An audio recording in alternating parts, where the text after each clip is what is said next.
please take a moment to celebrate and honor the ancestral Ho-Chunk land and the lands of all indigenous peoples.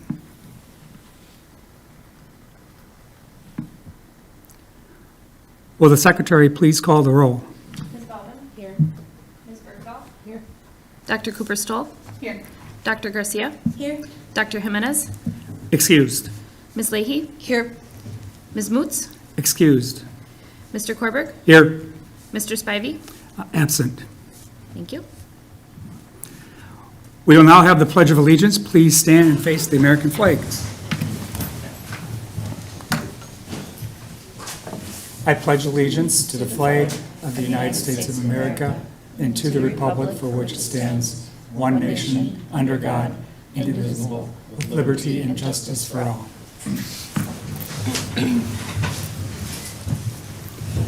Tonight's agenda has previously been distributed to the board. I would entertain at this time a motion with a second to approve the agenda as submitted unless there is a motion to amend. So moved. Second. Motion has been made by Ms. Bergdahl, seconded by Ms. Lee. Anyone wanting to amend the motion? All in favor say aye. Aye. All opposed? The motion carries. We do not have public speakers, and so we move right on to our school showcase. We have Central High School Health Science Academy tonight. We are so thankful to be able to have our Health Science Academy here and students to present on the amazing work that they do. So, Good evening.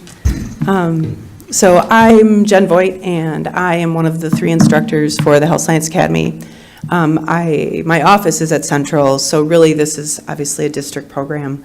Nami George, who is in the audience supporting us with a couple other students, also is at Central with me, and then Leah Gens is our social studies instructor who is at Logan for the remaining part of her day. So many of you probably know a lot about the Health Science Academy.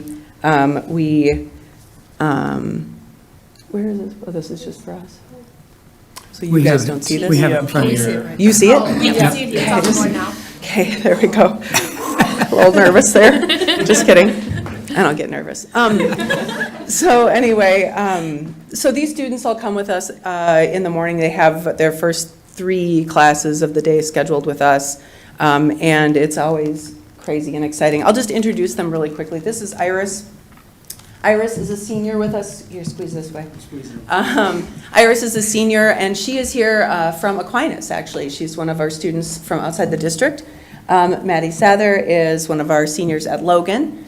Max Rao is a junior at Central, and Seth Locke is one of our seniors from Onalaska. And so that's one of the coolest parts of HSA is we're bringing students together from multiple districts to participate, and we see some really great friendships and long-term relationships form with our students from different schools. And it's cool to go to sporting events and see them get together, even though they're maybe rivals and things like that. And we get some great photos, and it's a lot of fun, but that's not really why we're here.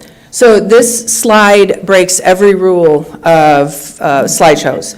And as I was putting it together, I'm like, this is ridiculous. And so then I was like, I'm probably going to have this in like 4 slides. And I thought, no, this is a list of things that we've done in HSA outside of normal classroom time. And so it's a pretty large list. The ortho casting blitz, which will focus on stepping out in pink almost. A bunch of them showed up, and then we all went home, thankfully, because that would have been a miserable day. Unfortunately, it's, you can't replace a cool event like that. But and then we did a lot of stuff in September with the fire department. So they came to us and did some presentations on different careers in emergency medical services. They came to us and they went through some really great skills training with our students. And we also have a lot of speakers come in. Beth O'Brien is somebody we bring in to our seniors every year, and Beth is the one who goes through the resume writing and letter, application letters and things like that. And she will personally edit every single senior's application letters and resumes if they ask her to. So it's really an incredible resource. We took students, the juniors went to a Viterbo nursing showcase, which is a great program. Our juniors attended WEF, which most juniors in the district, I understand, probably participated in. We toured medical labs with our juniors at Mayo. That's a really cool experience. We also have a cool connection with an emergency department's Dr. Schwartz, Tyler Schwartz. We got partnered with him last year, and he's kind of a cool guy. So when he comes and talks to the kids, it's way better if one of us does it because we're a lot less cool. So he has been in a couple times already this year with both juniors and seniors, which is great. Stop the Bleed training. We went to Fort McCoy. Mentorships. 16 of our students were awarded mentorships that they applied for. And that's a really incredible program because that's a job shadow times 9. Instead of going in for a job shadow, they go 9 times, often with the same provider, and they start to get a real understanding for what a career is all about on more of a day-to-day basis instead of just getting a snapshot of a couple hours. So it's really incredible. Pine Ridge. We've had the summer trip that went out. Iris was there on that trip, so was Seth. Maddie, were you? No. And then these 3 students were on the more recent fall trip that we took. And suture labs, we've done that as well over at Gunderson, their ice house. We went to Viterbo's mental health career showcase, which was nice because behavioral health, there's an interest in that with our students, but that's not something we can very easily set up job shadows and things for, which the students understand. Coach Murphy from UWL, right, came to speak to our students. And then also live stream surgeries. We send 6 at a time, and that's been pretty amazing. So there's a few that we're going to focus on here. The first one is ortho casting, and who was there? Okay, if you want to just touch base on what the ortho casting experience was, that would be great. All right, so we were at the hospitals a lot of us had to skip some school for this, but it was really helpful for a lot of the medics there. They got to practice putting casts on us in like splints, and then they had like main providers there that were teaching us as like we were just their prototypes basically. And so we've got just some candid pictures here of our students participating. This truly, Sam Pika is the middle guy. He's one of the Onalaska football players. Some photos did get sent to coaches, and there was a little bit of nervousness. So I did not inspire those pranks. I just giggled afterwards. And I think this was another cool thing for our students to, first of all, we're giving back to our partners. They needed bodies to come in and do this. And when they're providing so many opportunities for our students, it's hard to say no. And it's also important for our students to see that even when you're a professional, you don't stop learning, okay? There are gonna be new things and strategies and skills. You have to keep learning even after you've reached that level of professional. The medical labs at Mayo, this was something we do with our juniors every year, and Max, you were there. Can you just give us a brief overview? Yeah, so at Mayo, we went into basically the entire lab and did an overview of it, so which was, we looked at some sickle cell, urine sampling, and then blood testing. And we also did a little bit of blood drawing to for blood testing.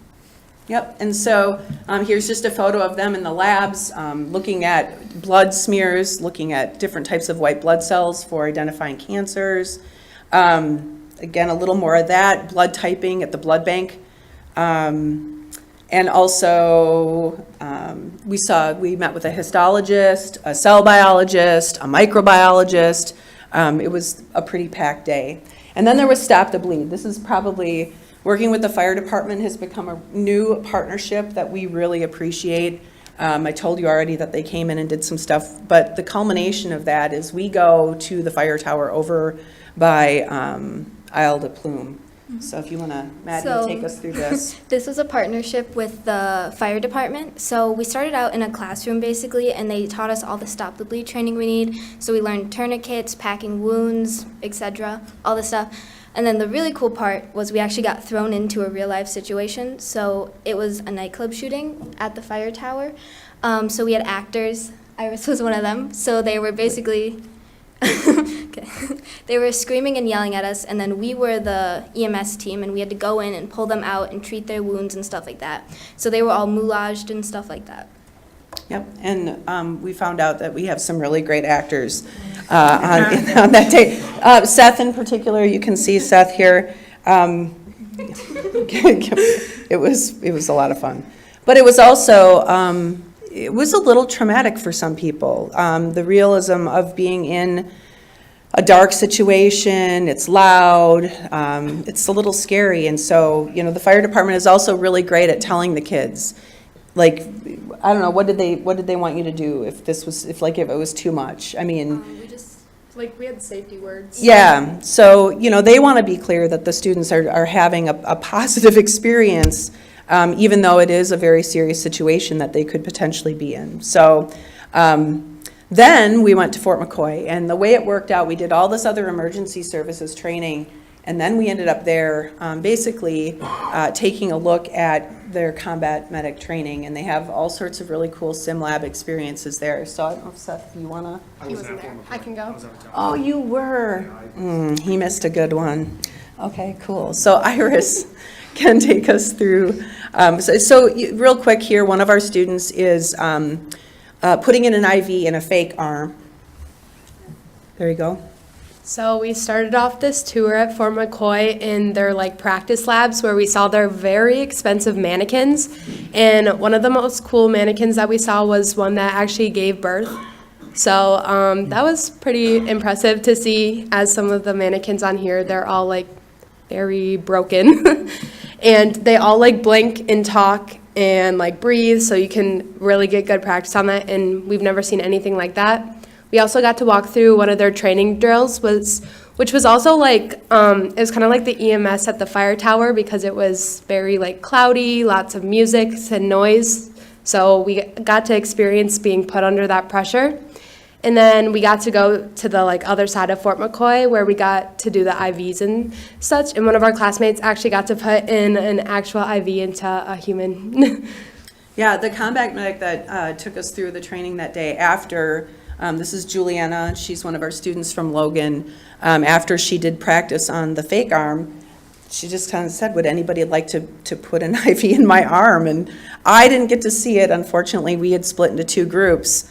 But man, this young lady was super excited about it. And these are the kinds of opportunities that our students are getting that we can't get without the partnerships. And we keep adding more. And it's I look at our schedule and I'm like, how are we going to do all this and teach? Except, when I really think about it, this is the real learning anyway. So that's really what it's all about. Pine Ridge. So everybody has been to Pine Ridge, not all on the same trip. And so if Seth, you want to get us started here, this is, yeah. So Pine Ridge has been my favorite experience. I love all the other stuff we've done, but Pine Ridge has by far been the most impactful on me. I know I wrote my college essay on it because I went from not really knowing what I want to do to realizing just how much I want to help others, and I know it's had a large positive impact on my life, and it's something I've never been able to experience before. And I don't know how many other schools are actually doing trips like these, but I'm so glad I was able to be a part of 2 of the trips so far, and hopefully at least 1 more. So here, and this is a long hike out there. We're talking 8 to 9 hours. So there's definitely some stopping on the way, get some group photos. Can't be out in South Dakota without stopping at the Badlands. It's a rule. And there always has to be one of these photos every time, no matter what. It's a rule. What are some of the things that you, though, brought to Pine Ridge on the summer trip in particular? So on the summer trip, we worked with K through 6, and what we did with them was basic kind of first aid. I know Iris worked with bandaging and wrapping wounds. I worked with signs of a stroke and calling 911, especially with the younger kids who they don't know how to count more than one hand. So just being able to work with all sorts of kids and teach them basic life-saving skills that I know when I grew up in a family with medical personnel, it's just, for me, it's basic knowledge, but to see them not really know anything, it was just it was eye-opening. It was eye-opening to see that in another part of our country. So the fall trip is a little bit less of the opportunities to go out and do the cultural things. just because we're packed in like 3 days and we are in multiple schools and we have a very tight schedule. However, we always try to make sure that we can have students visit the Wounded Knee Massacre site to get a better understanding of what that actually was compared to what sometimes I think we hear, you know, depending on the curriculum. But anyway, so we're just here at the site, and that's always a very impactful experience. But the main reason we're there, of course, is education. And so we had split into 2 groups. One group focused more on older students, high school age students, doing friends and family CPR. So they're not officially certified, but they are learning they're learning CPR skills without the mouth-to-mouth breathing techniques. And then the younger group had to do a little bit of that as well, but then also focus on fire safety. A lot of people are not aware that there isn't really a fire department on the reservation. And the fire department that does exist is not intended to put out structure fires, but is intended to put out like grass fires. So helping students understand, especially young kids, that, you know, when there is a fire, what do you need to do? And so that's really important. So I think this is a scenario that they're going through with there's some younger kids that we don't see there. Ellie's one of our students who was doing some choking, infant choking. And that's really important out there too, because a lot of these young kids are caring for their younger siblings and cousins and things like that without adults necessarily available. And so, you know, these are really some important skills that they're sharing with the students there. Juliana, she was leading the adult choking with the high school groups, and man, I saw a new side of this young lady when we were out there. She's very take charge, and I very much appreciated that. This is some, were any of you in this group? No. This is like basically helping young children understand how to leave a structure if there is a fire. So we've got the blanket there to represent smoke and crawling. There's a window. We also have a doorknob with to help them practice like touching the doorknob if it's hot, etc. A nice hike. There was a little bit of early release on that day for one of the groups, and so they got to go out and capture some great photos. So lots of cool memories.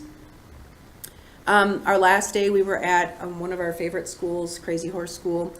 At that school we split into 2 groups, high school and then the younger groups. Here we're working with, I think that was 7th grade. probably 7th grade, with CPR training.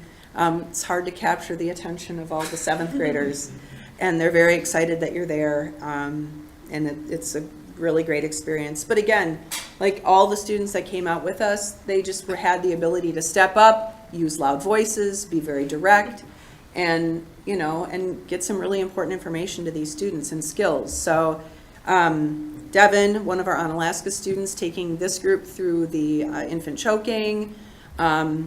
Here's the younger group. Max, you stepped into that one, right? So what is, they weren't always sitting nice like that, were they? A lot of the kids were like really energetic, which is good to see. They were having a really good time, but it was pretty hard to get them concentrated. Yeah. So, but we did capture that moment, so we better. That was one of the better moments. Was it? Okay, that sounds good. Here, this is kind of a cool story. This young man here, we got to participate in a ceremony, and a very formal ceremony that day, because that young man made it to the state cross-country meet in South Dakota.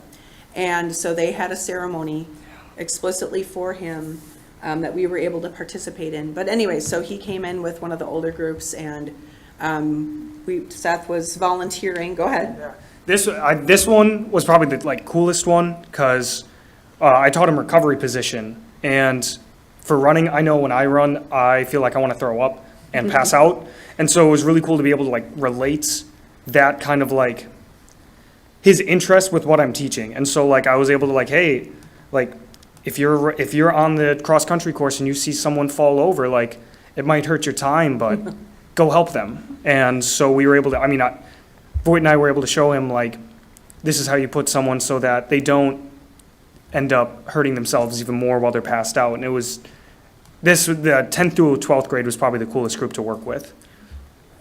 Yep, and here's just kind of a little end of the trip picture at Crazy Horse in their main entryway where they have a prayer circle every morning. So that's where we ended up before our long drive home. And then I guess we would be remiss if we didn't mention that we do actually do stuff in the classroom as well. And so here we've got our potato patients. I didn't know, I looked in the photos, I didn't realize how many potatoes went on excursions afterwards. There's all sorts of quick trip photos and things like that.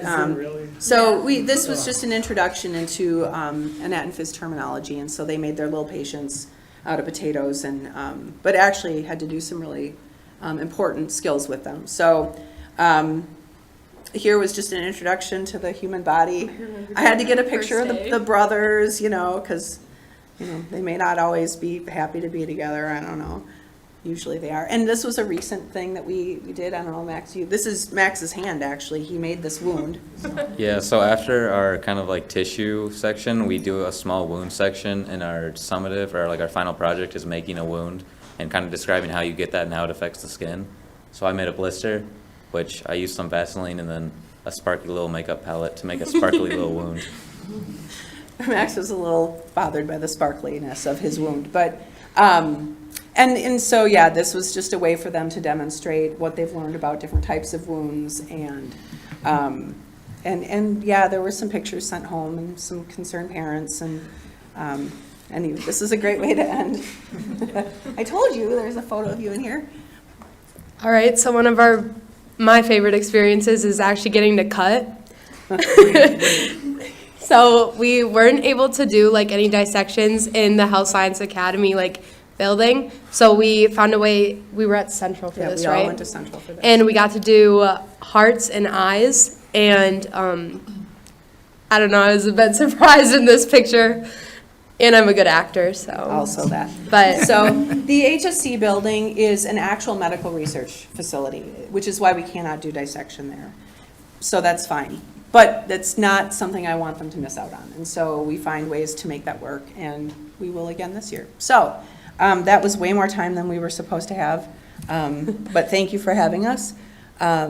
We've got, I can't even, the stuff we have coming up yet is also amazing, and we're very busy, and we will continue to be busy all year. So thank you for supporting us and making sure that we have this program, because it does a lot of great things for young people. So thank you. Thank you very much.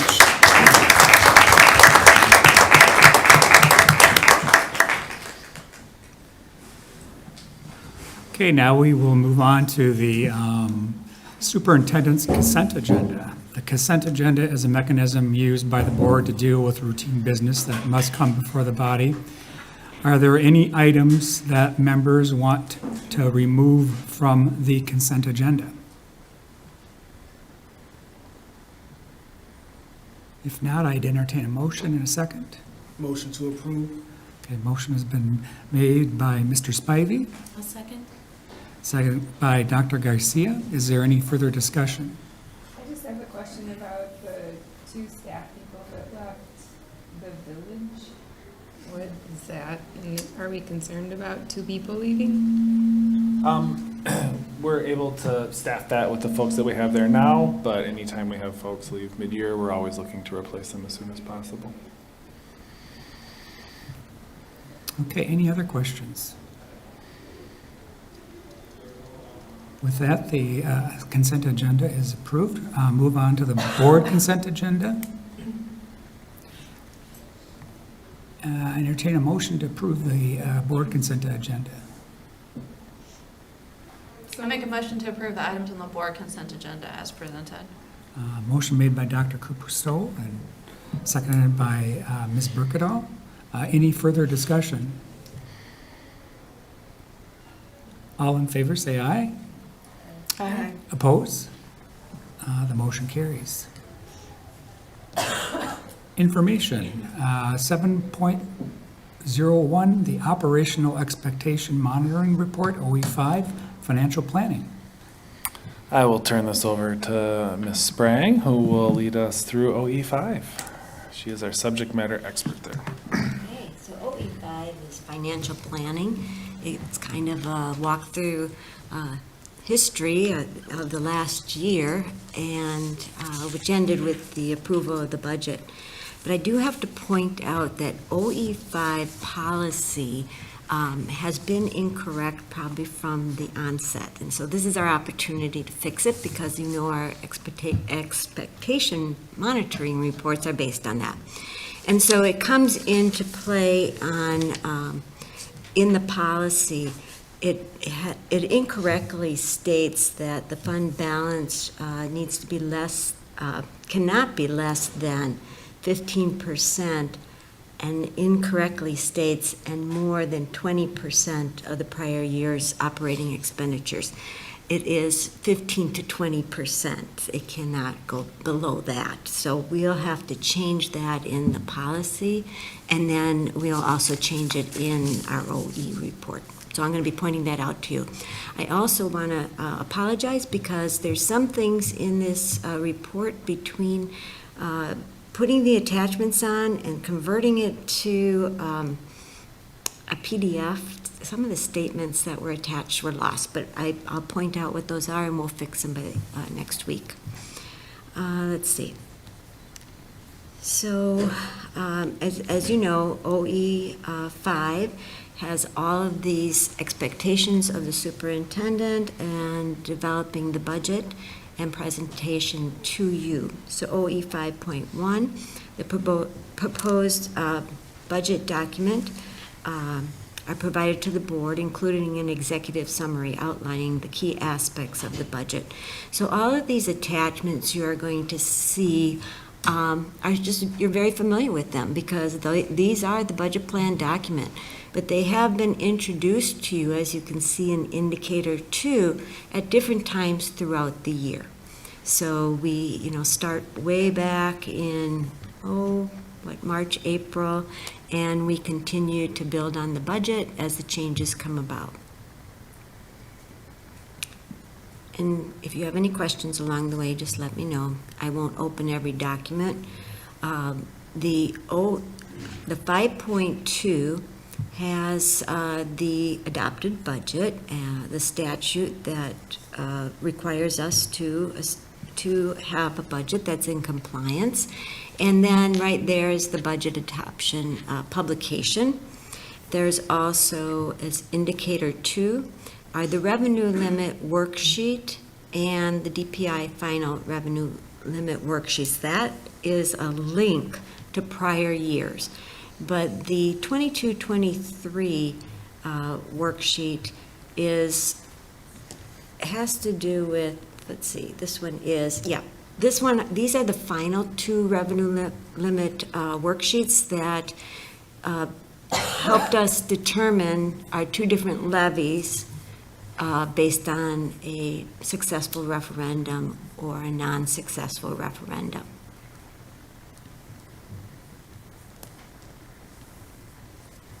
I'm sorry, I'm always bad with this. Okay, so then as we continue, pages here.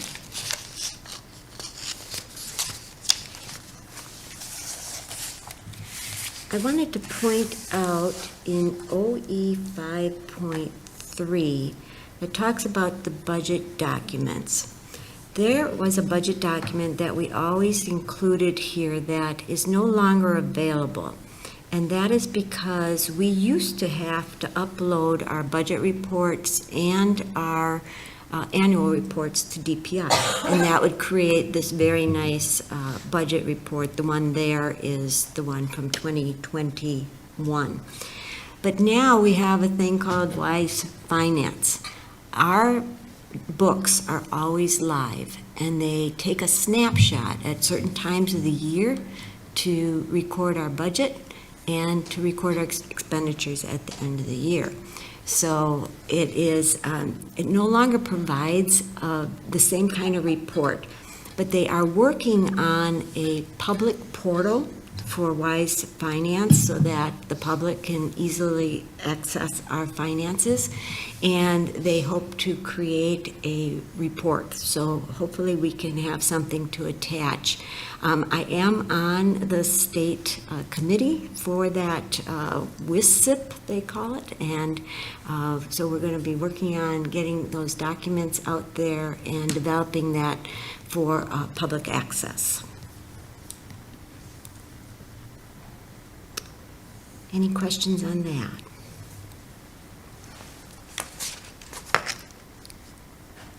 So as it goes on with OE 5.3, there's the newspaper publication for the hearing.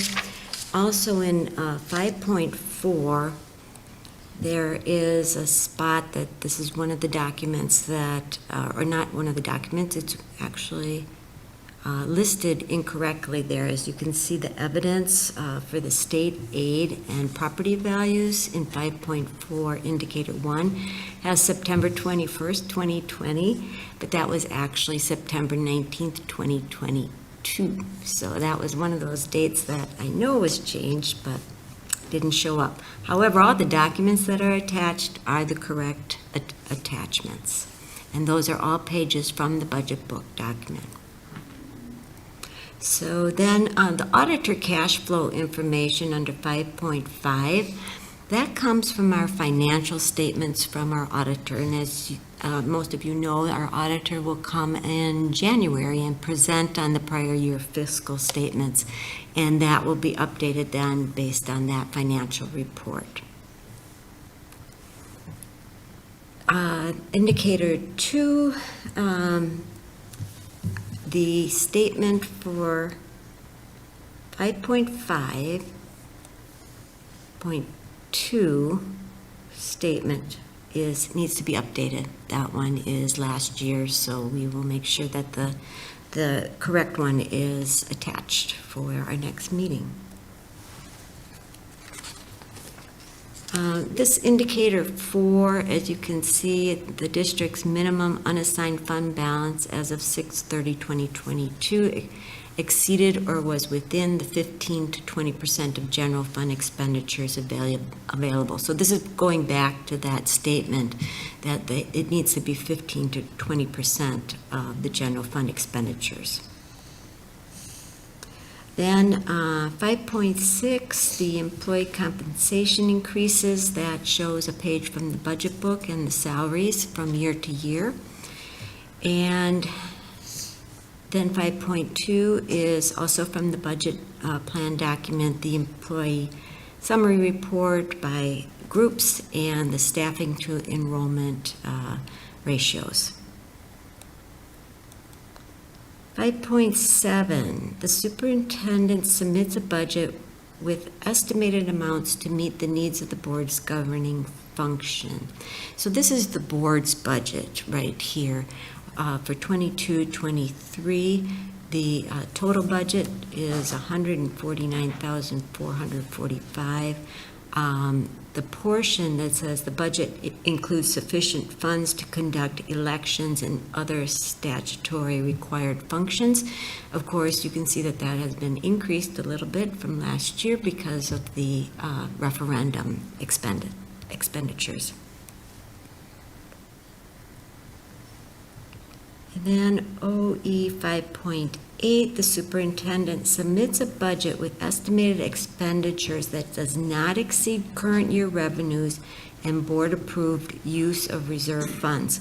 So this is very important because you know we approved a budget that is in a deficit of 2.1, but the board approved it that way, and that's what it's saying. The superintendent cannot create a budget that has a deficit. The board has to be aware that reserve funds would be needed to cover a deficit.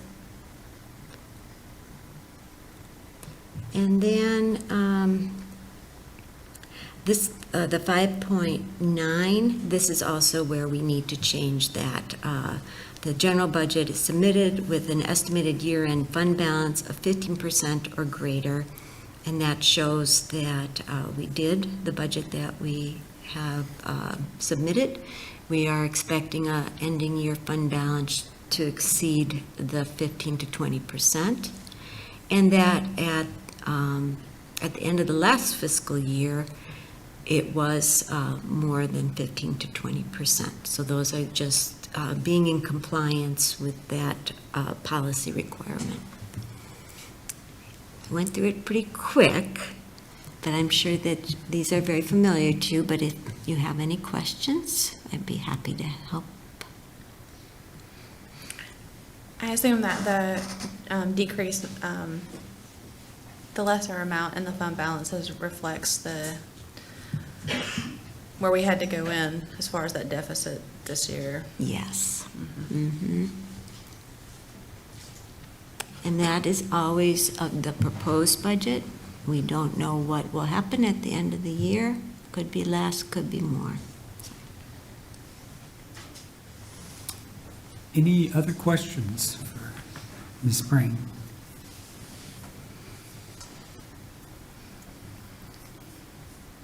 So that's an information item that will come back to the next meeting. And I will clean up those spots that need to be updated.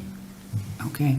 Any other questions about that? We can move on to the monitoring report R2.1, the academic performance. Dr. Lahaki is here to report on 2.1. Before I do, I have to share a little personal story. We had the Health Science Academy presentation, and my daughter actually attended Health Science Academy and graduated in 2017. Went on to college, graduated as a nurse, and now works at Gunderson. So two things I would say from that presentation that were maybe not said is the benefit it does provide the community by growing your own. Now there's a nurse in the community, right? And the second is, personally, as a parent, what I appreciated about the Health Science Academy is it taught her the many things that she didn't want to do and did not spend that time in college, perhaps chasing a dream that wasn't something that you would enjoy in the workforce. So I appreciate those opportunities for our students, and I really appreciate the Health Science Academy. So 2.1, this is the academic data from the past year. It was unembargoed in October, and it's just an opportunity for us to present it.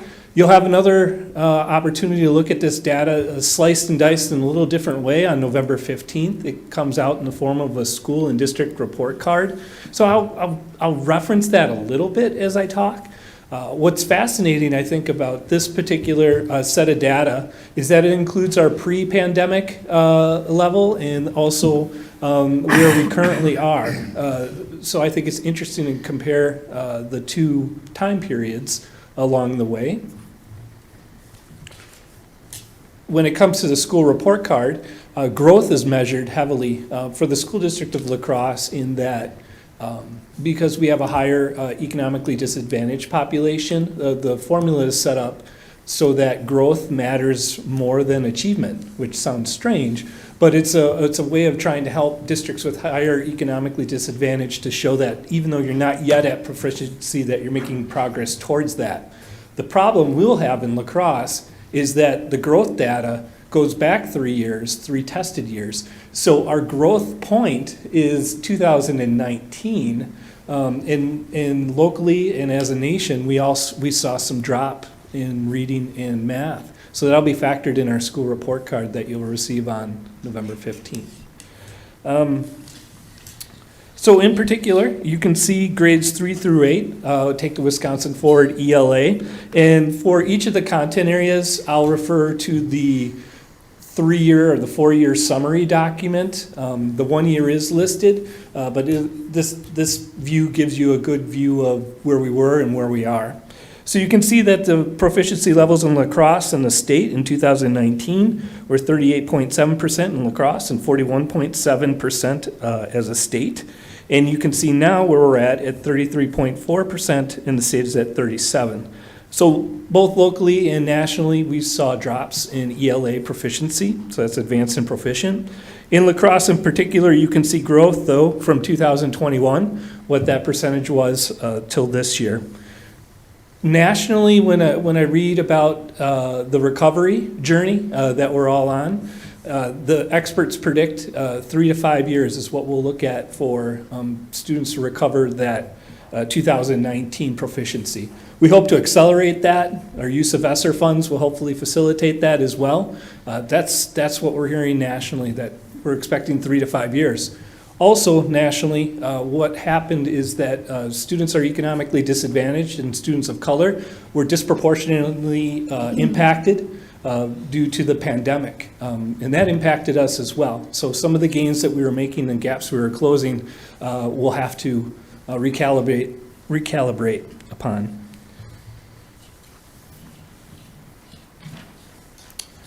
For the Aspire data, this is the test that will no longer be with us. This is the last data I have for Aspire. It's being replaced by the state for ACT, pre-ACT Secure. It'll be the same time period, but it'll flow more directly into the ACT test. We're learning about the test. We'll have to figure out what the variance is in proficiency levels. So there's still more to learn there, and we'll report that as we learn more and we start to take the test and get the data back. But it might not be an apples-to-apples comparison for the Aspire because of the changing of the tests. With that said, pre-pandemic, we were at 34.9%, stayed at 41.8%. 2022, we were nearly back at the proficiency at 32%. State was at 37%. So we closed gap with the state over the last few years and grew slightly from the 2021 level as well for 9th and 10th grade. A common theme throughout all the assessments is you will see we do have some reference group gaps, and it's pretty consistent. Even though there are smaller sample size with our reference groups that we can report on, if you recall, we need at least 10 students in a particular group. Otherwise, it's NA, you'll see for that. The third ELA data point is our ACT. This was the weakest of our indicators for ELA. We did have a drop in our proficiency, like the others, but more pronounced. We were at 26.7% in this last year's class. For the ACT, it's taken in February for our 11th graders. So for this particular standardized test, we do have data from 2020. So it is a complete picture of the last several years, pre-pandemic to, if we can say, post-pandemic.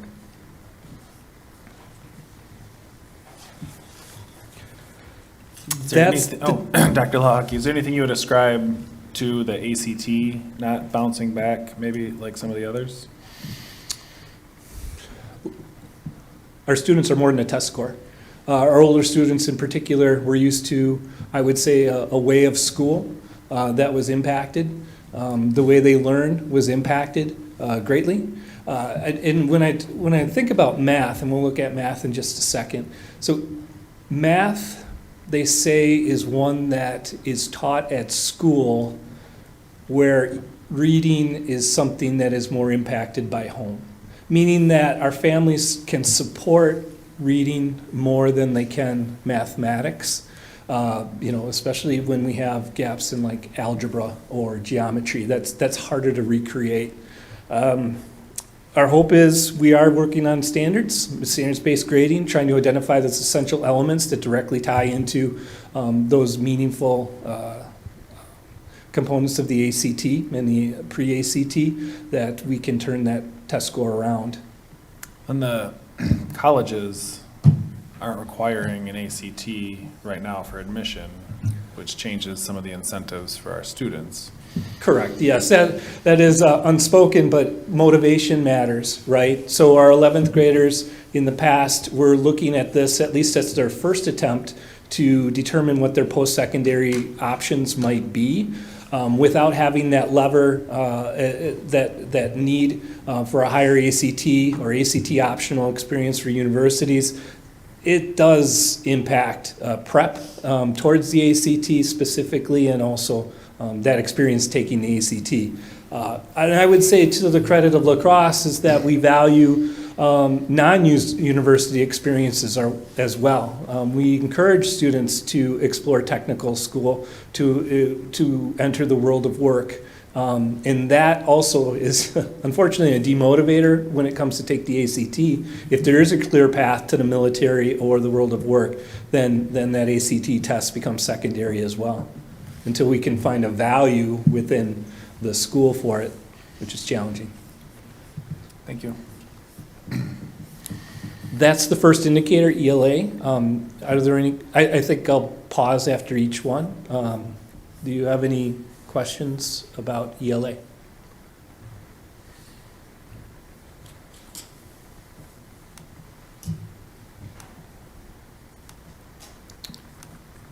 Indicator 2 was our mathematics data. So once again, I refer you to the aggregate data for the Wisconsin Forward.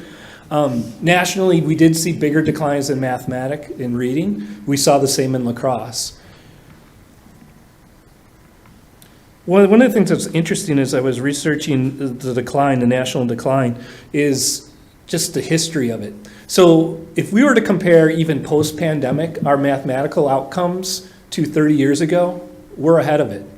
So our students, even after the pandemic, are outperforming they did 30 years ago.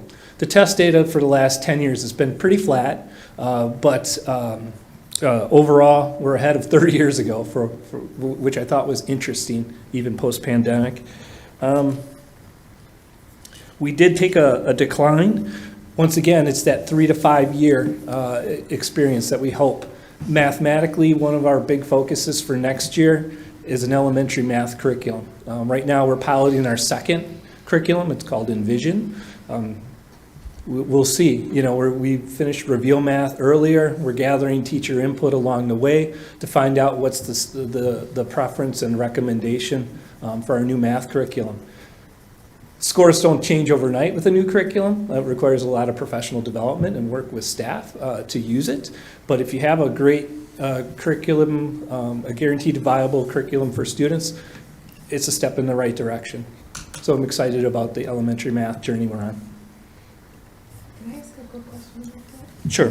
What's the process for deciding if, like, how did you decide to change the curriculum for math?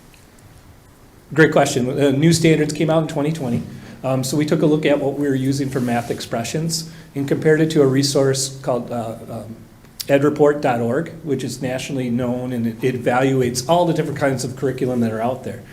We brought together a team of teachers. We worked with CISA, went through a process of evaluating the different curriculum or looking at the different reviews and resources to find out what would be the best ones for us. So there's probably, I'll make up the number, maybe 50. There were 50 initially. And we found ones that were rated really high in alignment to standards and also usability. We know we have teacher turnover, and that's not a lacrosse thing. One of the elements of the curriculum that we really wanted was something that was more plug and play. So if we had newer teachers, that the resources were built within the resource rather than have to go find, right? So those were our two main things. And we narrowed it down to 8 that particular day. Then I went back and did our homework and found out, okay, that's great. Like, what's the cost associated with each of these? We brought it back to the committee and narrowed it down to the 4 at that point. And they were 4, I would say, good choices. Then we surveyed staff, let them do some research, shared all the data that we had collected so far, and we came up with the final 2, which were Reveal and Envision. Reveal finished at the end of the first quarter. We gathered feedback at that point from teachers just to archive it more than anything else. At the end of the second, or towards the end of the Envision pilot, which I would guess would be early January, we'll collect data specific on Envision. And then at the end of the semester, we'll do more of a compare and contrast and rank opportunity for staff and take it from there. We did work with both vendors, so no matter which one we choose this year, those teachers will be able to continue using it for the rest of the year, which is really important because it'll give us a great opportunity for professional development over the summer with teachers that have actually taught it on site. So I believe we'll be well positioned next year for whatever math curriculum we choose. When was the last time we updated our math curriculum? The math expressions that we had, the resource was from 2013. And on edreports.org, it was not rated highly in alignment to the standards. The rigor was rated low.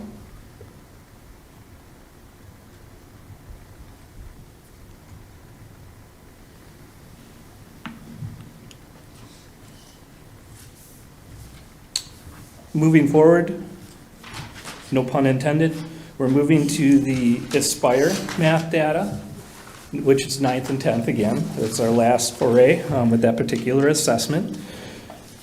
You can see in La Crosse, we did have a drop, but we have increased by 2.8% from 2021 to 22. And we haven't yet reached back to our 2019 data. And once again, we did see some a reference group drop.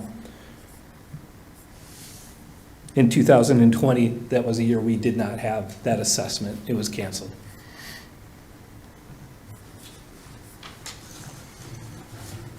The last assessment is our math ACT.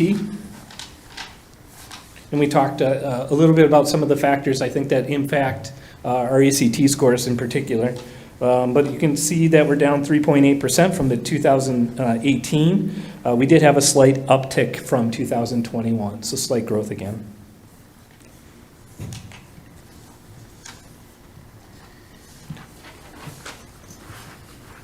Are there any questions about mathematics?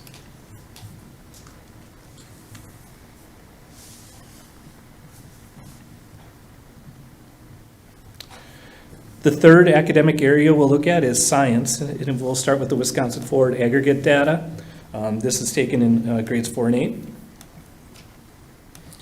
You can see back in 2019, we were at 51.3%, and we did have a pretty significant drop in 2022, 39.3%. And it's science and social studies will be on the other side of each coin.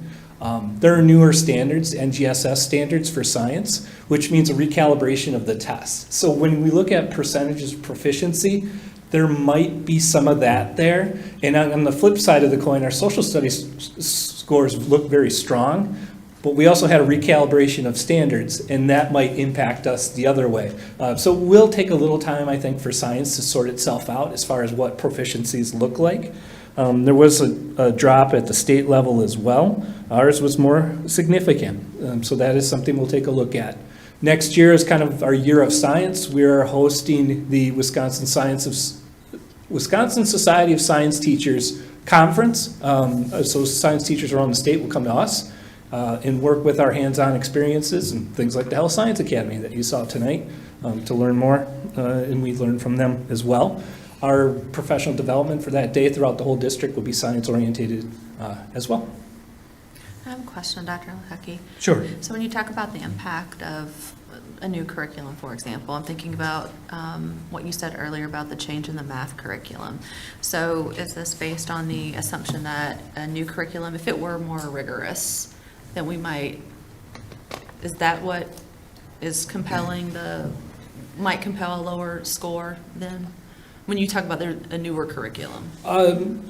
There is an implementation dip Okay. typically when you do Okay. make a change like that, just to, if I'm a teacher and I've been teaching something a particular way and had some success, and then you're asked, hey, trust us to do it this way because the younger grades might do it a different way as well, and you have to trust that those grades building up will have those skills scaffolded.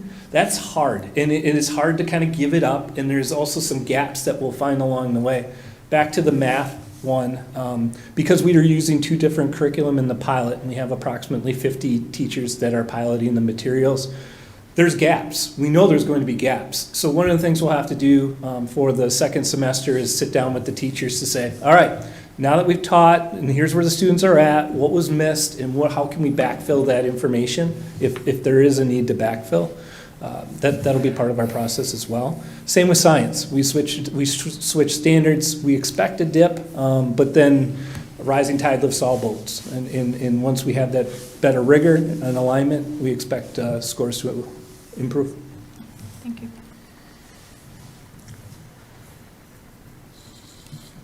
Our Aspire science scores, 2019 were 29.7%, in 2022, 25.1. Did see a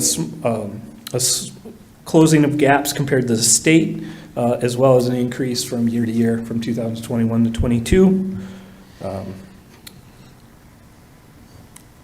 Once again, we did see some of those gaps with our reference groups, but that sample size keeps coming up, right? So if you like compare back to 2019, you might see some big jumps or some big declines. That's just several students in some cases that can make a difference like that.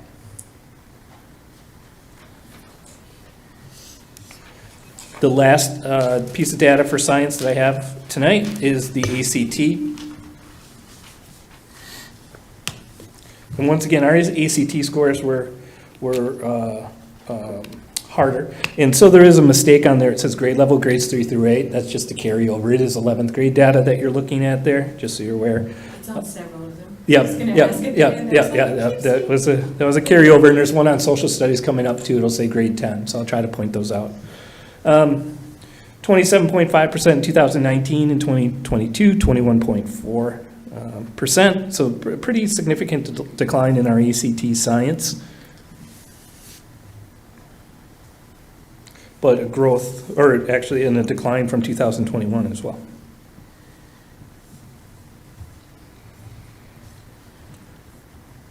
Are there questions about science?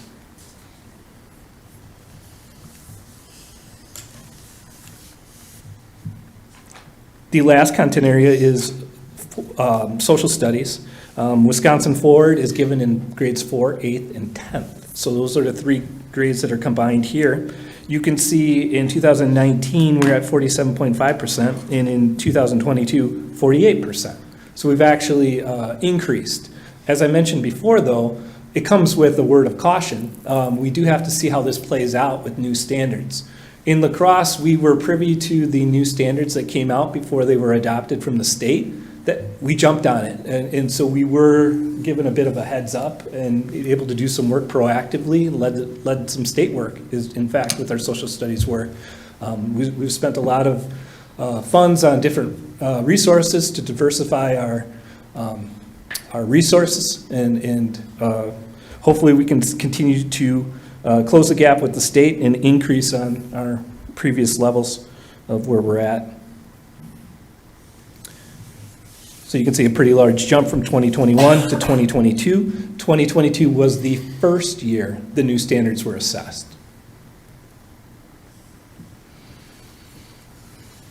And once again, that's grades 4, 8, and 10, although it says grades 3 through 8. I have 2 questions for you. And kind of actually more so an overall question. So first, I'll start with the Aspire testing. How is that delivered compared to the Forward and the ACT? The Forward is a digital test.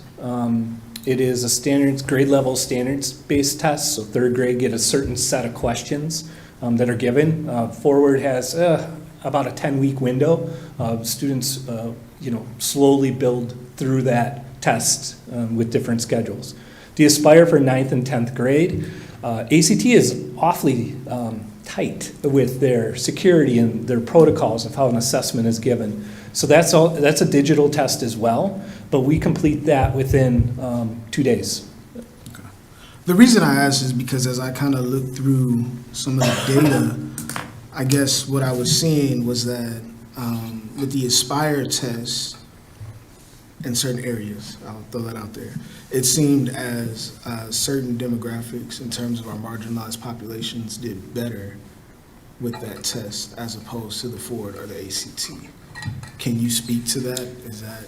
Those 2 are digital. The ACT is a paper pencil assessment, but we will be all digital this year.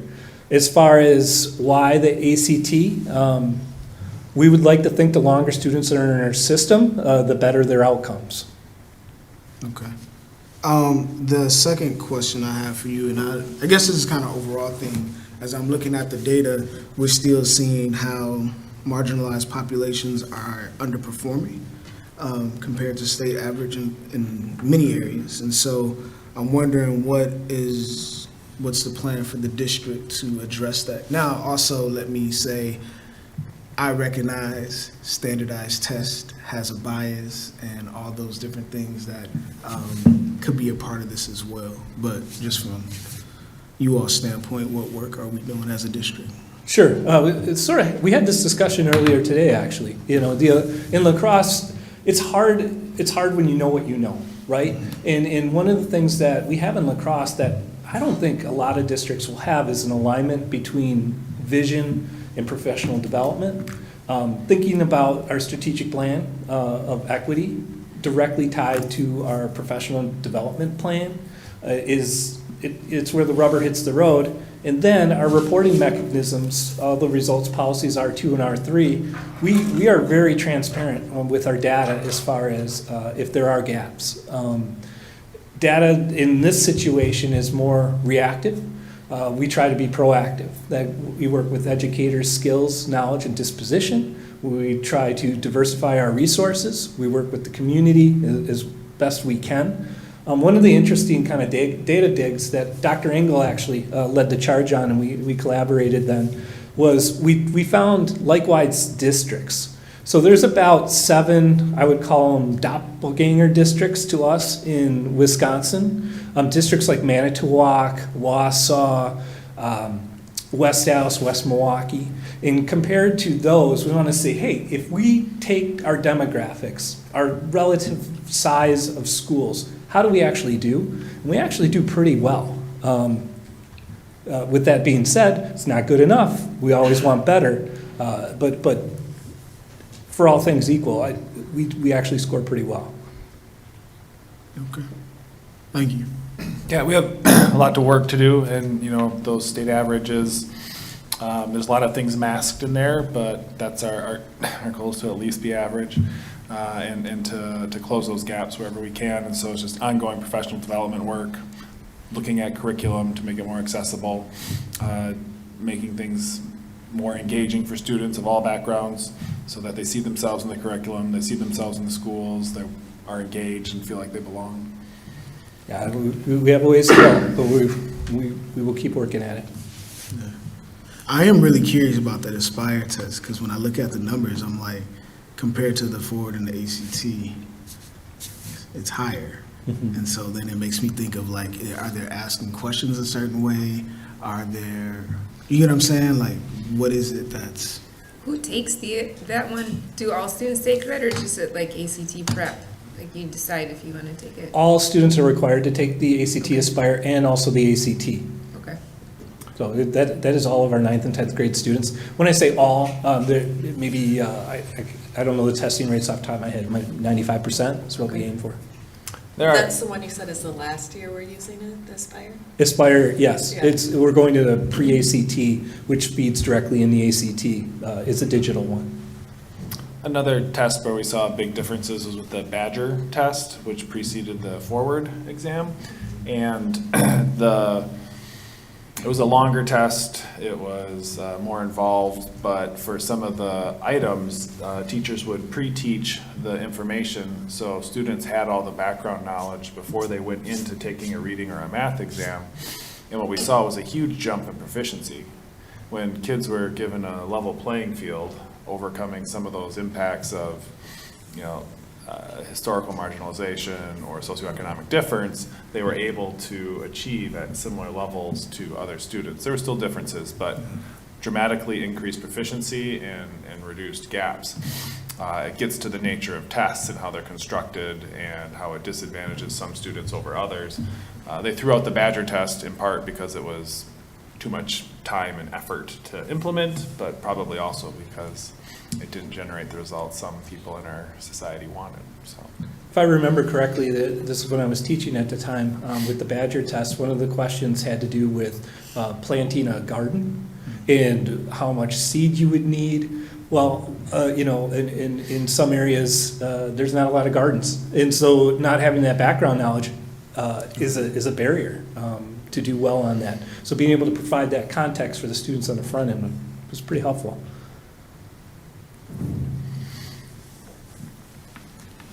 or it was a snow day. One was a writing prompt, it was about a snow day.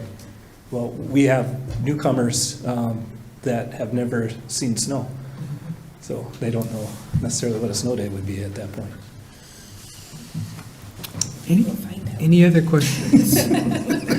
Right.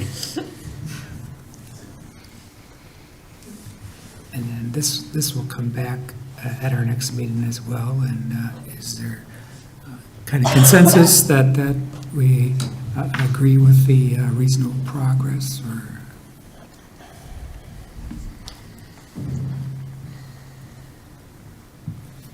I don't think we're quite there. That's just me. I think it's challenging with the year and a half of the pandemic in there. You don't think we're there as in like voting it as like good and passing along? So I struggled with this a lot, and I still struggle with this because the measures and indicators say very clearly, like it has to be, above the state average, right? But what I have accepted for those sorts of statements is if there's that reasonable progress occurring, and then also understanding that COVID ruined our trajectory, so now we're starting anew, and it's hard when you have post-COVID dots on a graph and we've only had 2 to see that reasonable progress. I think the one that I still really struggle with is the reference groups one, because it's lumped under the same indicator. So if we can accept that there's reasonable progress, generally towards moving above the state average, the reference groups piece can be gaps reducing, gaps widening, and judging that as reasonable progress has always been like hard for my analytical brain to be black and white, yes, no, especially because reference groups people together, and there's noise in between each identity. Do you know what I mean? So yeah, I just struggle with that too, just as a board member, okay, are we gonna approve this? If there's still I can accept reasonable progress, but the gaps widening in areas is at what point does it become a no? Which is more not necessarily to you or you, but to the board. To me, the assessment of whether or not reasonable process is being made, you can think that that the progress could be more, and still understand at the same time that there's explainable reasons why the data looks like it might, COVID, whatever. But I think where I'm at is I would say probably making reasonable progress with exceptions noted, because although there's explanations for maybe why the data is what it is, I think it needs to improve. I don't think the progress is enough to motion for number 1. Well, it seems important to document the exception, because if you're just looking at the numbers and you haven't documented the COVID interruption that's sort of derailed, then I think, even before COVID, we weren't quite with the state average with most of them, but this is, the years that we're looking at include COVID, right? So if we're looking for a trajectory of progress. We're looking for movement, yeah. Yeah. Last year, didn't we do some narrative about COVID on this one, or was it a different results? I would have to. We had the same conversation last year. We had the same conversation also with, was it OE 11? Was that the one about academics? I agree though. Like I kind of struggle with that too sometimes because I don't want to just seem like we're kind of passing it along without making note of the exceptions or the need for improvement in certain areas too. So maybe that's the request. But in requesting that, are we having the district do more than what they're supposed to do as evidence, or whatever the word is, and I can't think of right now. I think there's an opportunity to indicate with exceptions noted, and then there's a section in the monitoring report for the board to put in comments and explanation, and I think there's plenty of opportunity to be very clear about concerns or like just notes or whatever it might be. And so the goal is to just clearly communicate what's going on.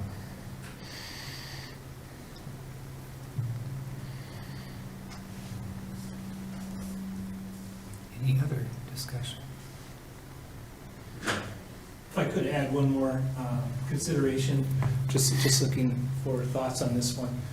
That 2019 data point, I'd prefer not to lose it.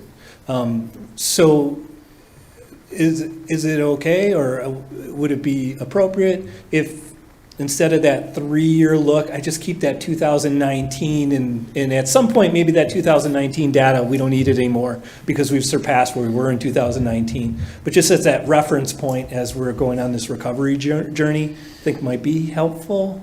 Yeah. We keep that in there? It seems legitimate, especially because people are talking 3 to 5, Yeah. 10 years.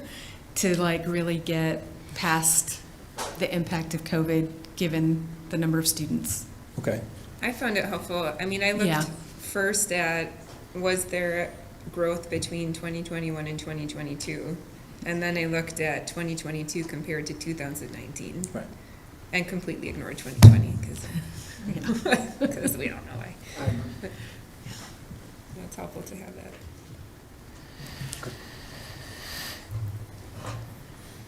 So then as far as exceptions notice, what would the exceptions be?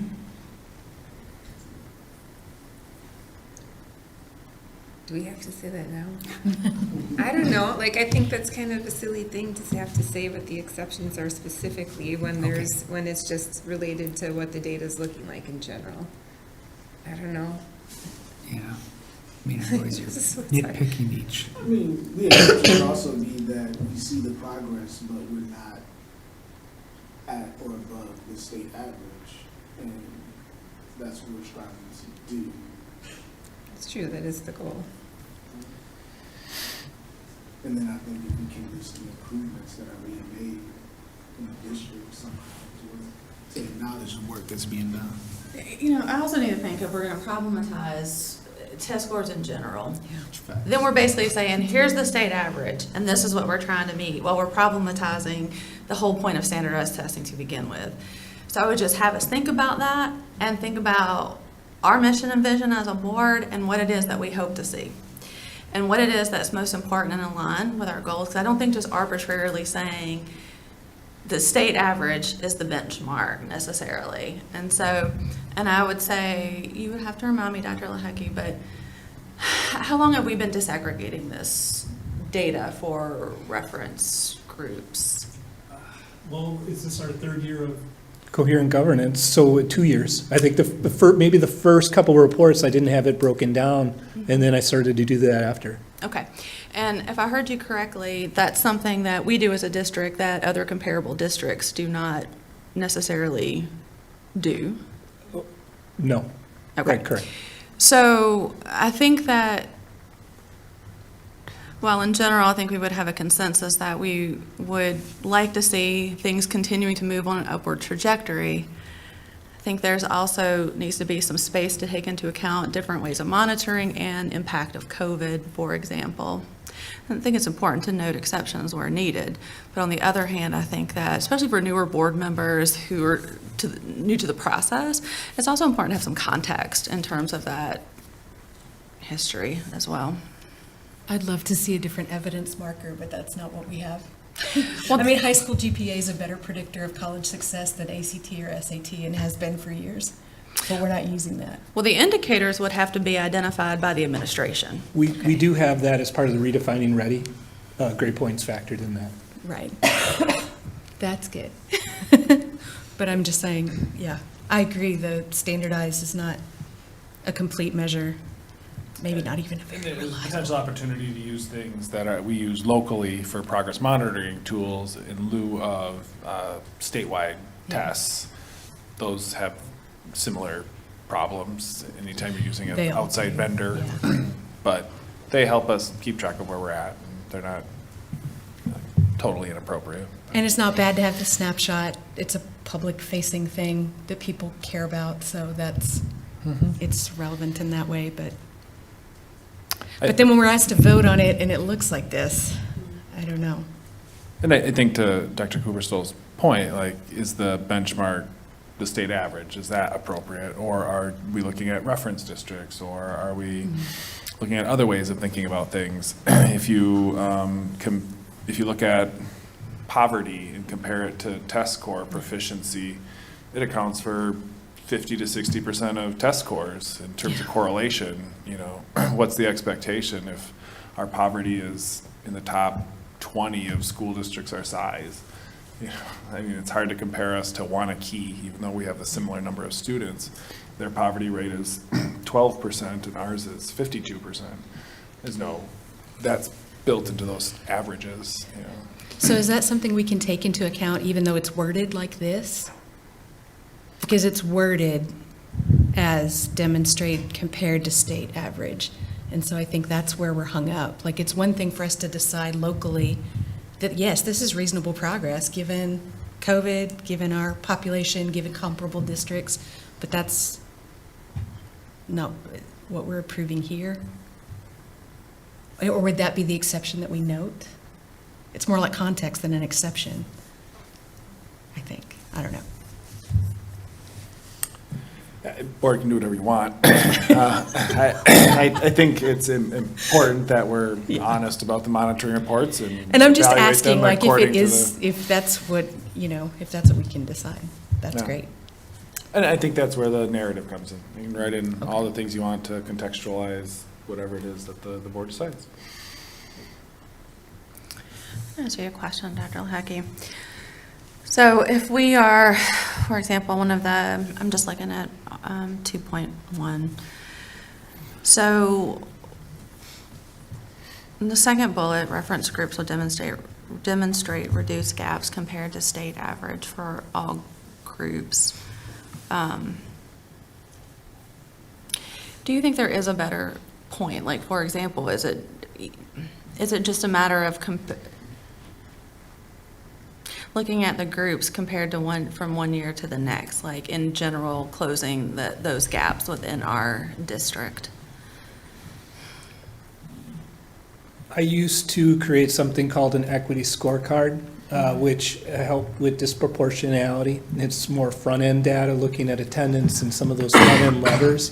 The problem we run into is that sample size. But to counteract that, one of the things that was done was to compare, for example, white versus non-white as far as those test scores. Because although it's noisy data, there's a lot of factors in there, it does give enough of a sample size with non-white to show year-to-year progress collectively. That could be another group to add to the reports, just to provide more context. Plus, it would include the students that aren't included here. So if there are 9 students identified as Native American, they don't show up here. But if we did the white, non-white approach, at least they're represented in some way, data-wise. That's something you could do as well.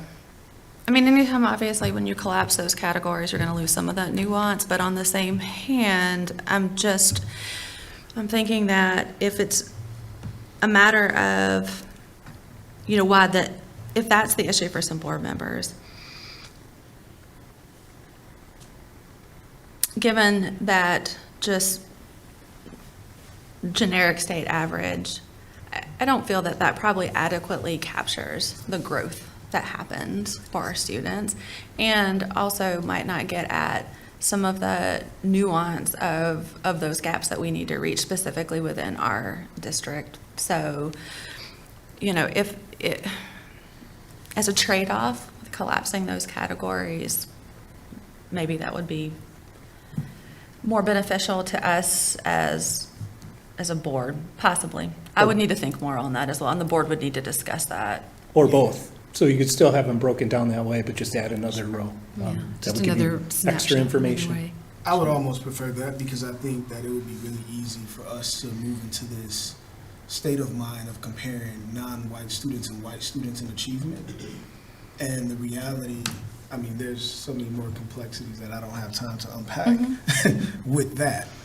The other point, I think, and I think I've stated this at a previous board meeting of like us comparing ourselves to the state when the state is not doing well at all, right? Like when we look at the data of the state of Wisconsin compared to other states in academics, we know that it's not, I mean, it's not good, right? And so I wonder if there's a way for us to look at other states, other cities or districts that might be comparable across the nation and figure, not necessarily that it won't go here, right? It could, but whatever. But when we're looking at like, how do we compare success of our students in a national way that isn't, I mean, because if you're comparing yourself to someone that's not really doing well, like you're not really, I don't know, to me, it just seems like in many ways we're settling for mediocrity, knowing that the state isn't doing that well in educating their students, right? And the achievement gaps are still very much prevalent and alarming.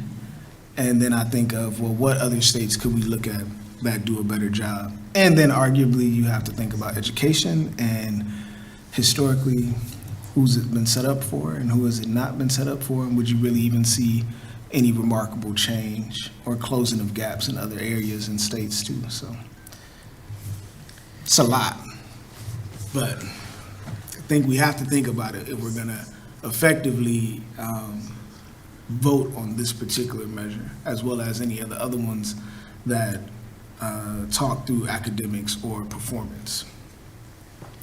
So I'm hearing with exceptions noted, and we'll try and throw in some narrative that captures the board sentiments here today, and then perhaps we need to have a workshop at some point, just kind of dive into some of this stuff, just to kind of discuss around achievement gaps and how that's talked about. There's other philosophical approaches too, where achievement, you shouldn't compare groups to groups because it assumes one is predominant as opposed to the other, some sort of level of superiority. You know. So we can dive into all that later too, if that's all right with the board.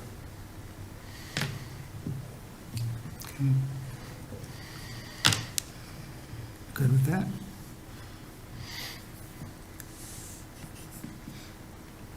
Next, we will move on to the WASB Fall Regional Meeting Report. Three members were there. Ms. Burkett-Hall or Dr. Garcia, would either of you like to mention some of the highlights or a highlight or? I realized about an hour and a half in that the dude I was sitting next to from Arcadia is a relative. I had a highlight or an aha moment, but I couldn't double check it. I wish they had sent the slides, or maybe they did send us the slides somewhere that we could double check. But they had a chart of what we would have as per student expenditure if the state had raised revenue limits in keeping with inflation. And it would be about $3,000 per student more. Right. So if the state had just, over the last 10 years, raised revenue limits to keep pace with inflation, not anything else. And that was the same thing that I was going to mention, and it is, I thought the same thing, I'd love to have that. And it's actually in the magazine we just got from WASB. Good. So if you go to the back. I did a little Googling, I was like, surely they Yeah, put if you this go to the somewhere. back page, it does show that chart that we were talking about. Yeah. when It just highlights the lack of financial support from the state. Right. And the lack of investment on the state's part. But it is there, so you can grab that. But that to me was the kind of the takeaway moment as well. I also thought it was interesting that they said that they don't come up with on their own things to advocate for at the state level. They look to their membership Right. to determine how to advocate at the state, which is it's interesting. That's how when the delegates will meet in January. There'll be discussion, I mean, they'll be sending these out eventually, and we'll be able to comment on them, so. But yeah, that's how WASB does it, so. Can I ask a question? Sure. And your point about, if the state would have stayed with the proper rates for students, was there any conversation at WASB of advocating that the state does that? And what does that look like? I'm fairly certain one of the resolutions that WASB has proposed is at least CPI increases annually for education. So I think they have captured that as a entire state school boards, so. And I would say they encouraged us to write our representatives, contact our representatives, get everyone we know to contact our representatives to put that forward. And there was some talk there too of whether WASB would prepare like a one-page informational piece for elected representatives that we could send as part of our advocacy to help explain why it was important to advocate for those things. So I think in doing that, they should also consider sending something like that out to parents and to our citizens, because not everybody really understands how education is funded and how it works. So. Yeah, I agree. Okay, up to announcements. Ms. Baumann. Yeah, so just one quick update. Gold Star grants fall around have all been submitted, and the grants committee reviewed grants to fund, and that'll go before the executive committee, and we should have announcements about different projects and ideas that will be funded soon. Okay, thank you. I don't really have anything in particular. Dr. Engel, do you have any announcements? It's an election tomorrow. Encourage people to get out and vote. Referendum on the ballot, as well as all the other political offices that come up in the midterm elections. So hope there's strong turnout. Are we having a watch party? Folks might be getting together, but we're not in a collective effort. Okay, agenda planning for the, take note, it's next Monday, it's not two weeks from now. That's due to the shortened week for Thanksgiving. So looking for a motion to approve the minutes for the November 14th, next week. So moved. Motion has been made by Mr. Spivey. Second. Okay, seconded by Ms. Baumann. So we are looking at a motion to approve the November 14th, 2022 Board of Education agenda with any additions or corrections. Any other discussion? All in favor say aye. Aye. Oppose? The motion carries. Any debriefing tonight by anyone?